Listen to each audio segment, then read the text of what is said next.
Welcome.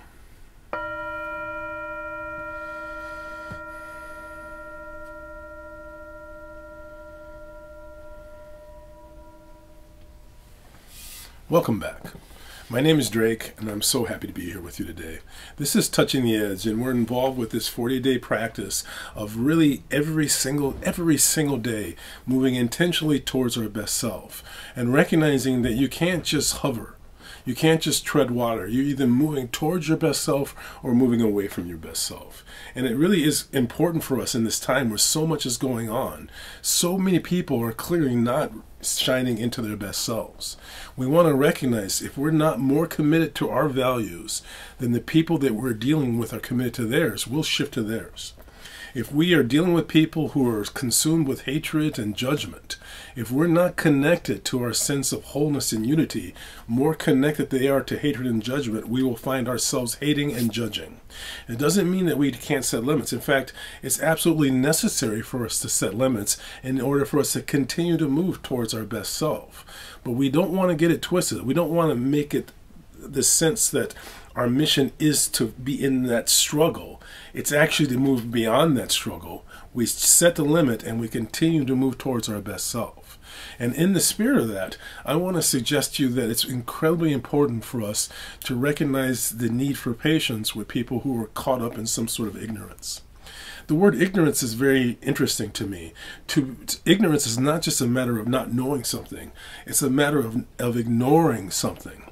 Being so caught up in seeing or not seeing what you don't want to see that you ignore it altogether. So what you are dealing with someone who's caught up with ignorance is this relationship to a dystopian reality. It's a reality that does not actually fit the situation, but someone's conceptual vision of that situation. So remember, arguing with someone who is caught up in ignorance, someone who has some sort of foolish sort of connection, you're never going to win that argument. It's like arguing with someone who's delusional. If you're arguing with someone who's delusional, you can feel like you're making progress and end up right at the beginning of the argument again. So remember, don't let yourself get caught up in arguing with foolish people. If they are caught up in some sort of ignorance, shine your best light, say what you have to say, but move on. Don't get caught up in making gestures with someone who's on the highway, who cuts you off. Road rage situations or dealing with someone who is not respectful, it's something that's going to happen during this time. We have to accept it. So in dealing with it and accepting it, make sure you don't get stuck in it. Keep on moving. Keep on making progress towards your best self.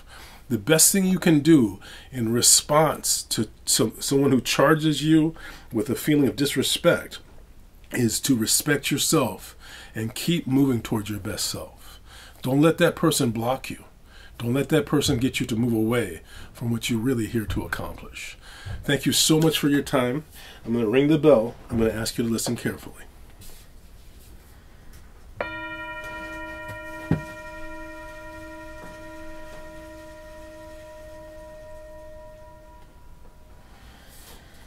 Understand what your values are. My values are compassion, kindness, joy, and positive indifference. When living from those values, I can make choices that fit those values. I bring my hands together and I bow to you. Namaste. Thank you.